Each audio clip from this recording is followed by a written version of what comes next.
নমস্কাৰ অংকুৰিত অসম চাই থকাৰ বাবে ধন্যবাদ। আৰ্থসামাজিক ক্ষেত্ৰৰ উন্নতিৰ অন্যতম প্ৰধান অন্তৰায় হৈছে প্ৰতি বছৰে হোৱা বানপানী। ৰাজ্যখনৰ অৰ্থনীতিত প্ৰধান অৰিহণা যোগোৱা কৃষি আৰু আনুষংগিক ক্ষেত্ৰৰ উন্নয়নত বানপানীৰ প্ৰত্যক্ষ বা পৰোক্ষ প্ৰভাৱে প্ৰতি বছৰে মাধমাৰ সোধাই আহিছে। যোৱা বছৰটো বানপানীয়ে ৰাজ্যৰ 29খন জিলাত তাণ্ডৱ চলাই প্ৰায় 4,626খন গাঁৱৰ 58 লাখ মানুহক ক্ষতিগ্ৰস্ত কৰিছে। ৰাজ্যখনৰ প্ৰায় 1.60 লাখ হেক্টৰ কৃষিভূমি বানৰ কবলত পৰে। মীন উৎপাদনৰ ক্ষেত্ৰখনতো বানপানীয়ে প্ৰভূত ক্ষতি সাধন কৰে। এই ক্ষেত্ৰত নিৰ্দিষ্ট নিৰ্ভৰযোগ্য তথ্যৰ অভাৱ যদিও সমগ্ৰ মীন উদ্যোগে বিশেষকৈ মীন পালন ক্ষেত্ৰই প্ৰতি বছৰে হোৱা বানপানীৰ ফলত বিভিন্ন দিশৰ পৰা ক্ষতিগ্ৰস্ত হৈ আহিছে। আনহাতে অসমৰ বানপানী বছৰেকত 3 পৰা 5 বাৰ পৰ্যন্ত আৰু বহাগ মাহৰ পৰা আহিন মাহলৈকে বছৰটোৰ বিভিন্ন সময়ত হোৱাৰ পৰিলক্ষিত হৈছে। সেয়েহে বানপ্ৰৱণ এলেকাসমূহত যাতে বানৰ প্ৰভাৱত মীন পালনৰ অধিক ক্ষতিগ্ৰস্ত নহয় তাৰ বাবে মীন পালকসকলে সজাগ সচেতন হৈ সাৱধানতামূলক পদক্ষেপ গ্ৰহণ কৰা উচিত। এই পদক্ষেপসমূহ হৈছে এনে ধৰণৰ: পুখুৰীৰ মাছখিনিক বানপানীৰ পৰা সুৰক্ষা দিবলৈ এটা উপযুক্ত ঢাল ৰাখি মজবুতকৈ নিৰ্মাণ কৰা পাৰৰ অতি প্ৰয়োজন।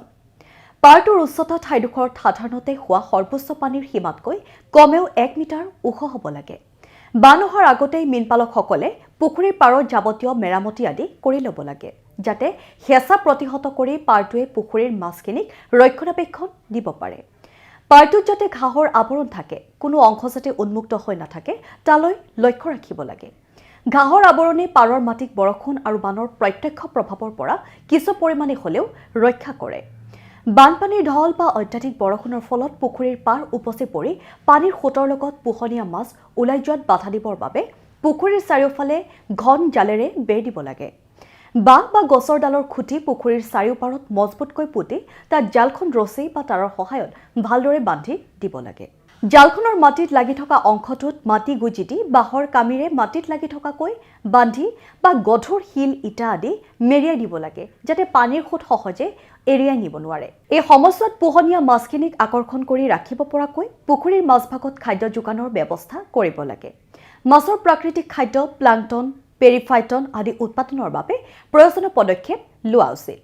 নিয়মিত হাৰত চূণ, জৈৱিক সাৰ প্ৰয়োগ কৰাৰ লগতে পেৰিফাইটনইড উৎপাদনৰ বাবে পুখুৰীৰ মাজত বাঁহৰ গোজ, জেং, কাঠৰ টুকুৰা, তামোলৰ ঢকুৱা, নাৰিকলৰ পাত আদি সহজতে পোৱা সামগ্ৰী ৰাখিব লাগে।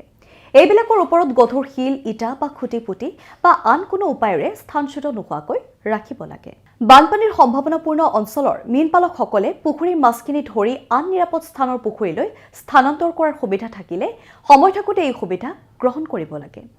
আন একো উপায় নাথাকিলে লোকচানৰ পৰা হাত সাৰিবলৈ বানপানী হোৱাৰ পূৰ্বে বিক্ৰীৰ উপযোগী মাছসমূহ ধৰি বিক্ৰী কৰিব লাগে। আজিকালি অন্যান্য পশুধনৰ দৰে পুখুৰীত পালন কৰা মাছৰো বীমা কৰাৰ সুবিধা হৈছে। ব্যৱসায়িকভাৱে মাছ পালন কৰা সকলে এই সুবিধা লৈ নিজৰ জীৱিকা সুৰক্ষিত কৰিব পাৰে।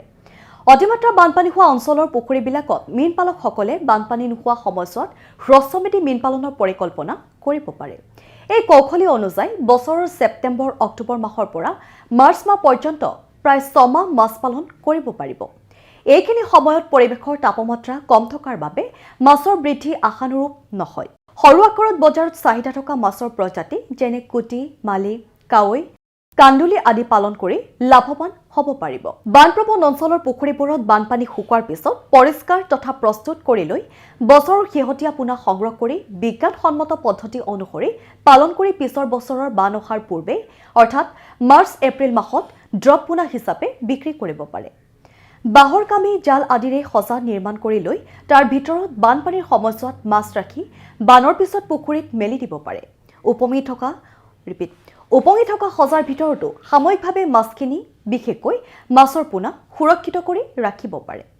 বানপানী সম্ভাৱনাপূৰ্ণ অঞ্চলত অনুমোদন নথকা বিদেশী মাছৰ প্ৰজাতি যাতে পালন কৰা নহয় তালৈ লক্ষ্য ৰাখিব লাগে। বানপানীৰ লগত পুখুৰীৰ পৰা ওলাই এনে মাছ, নৈ, বিল আদি প্ৰাকৃতিক উৎসত সোমালে থলুৱা প্ৰজাতিৰ মাছসমূহৰ বাবে বিপদজনক হোৱাৰ লগতে সমগ্ৰ পৰিৱেশ তন্ত্ৰলৈ ভাবুকি কঢ়িয়াই আনে।